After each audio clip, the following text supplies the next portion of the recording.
Okay, this lesson is on layering. Go ahead and create new. I'm going to start with a white background just so you can see the difference that makes. And I'm going to drag over a couple images. Okay, that's the first one, but not how I meant to get it there. Go just drag and drop. Make this much bigger. Again, I really want to focus on the light in the center.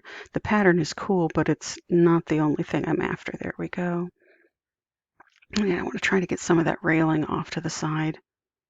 Remember, you can always hide things later just by the placement of your images, including when you're using it with an actual, like a model image, like for your main stuff.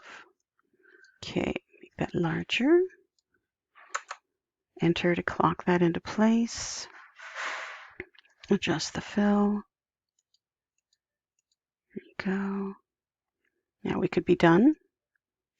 We can unlock the background, and I just want to show you what that'll look like. And I don't want to change the layer style, but Photoshop thinks I should try. Maybe later. Click fill. And you can see that it does have an impact. There we go. To darken that up, and again, it's preference. We can come up to filter. Lots of fun things to choose from here, including Camera Raw, which we're not going to touch today, but if you get a wild hair and you want to play with it, be my guest. Paint Daubs. And that is the impact. Again, based on the size of the paintbrush, we can make that smaller.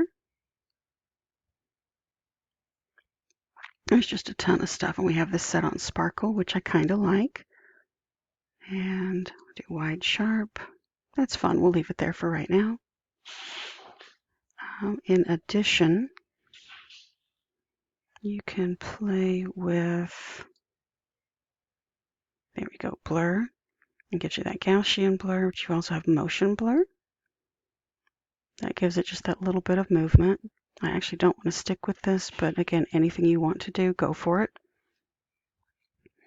And that is the basic premise of creating a background. And again, everybody does this a little bit differently.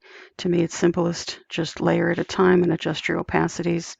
And again, you can play with things like your different style blends here, because these are just little filters. So just whatever you want to end up with. So have fun. I hope you enjoyed this lesson. And again, if you have any questions, reach out to me. I'll be happy to help.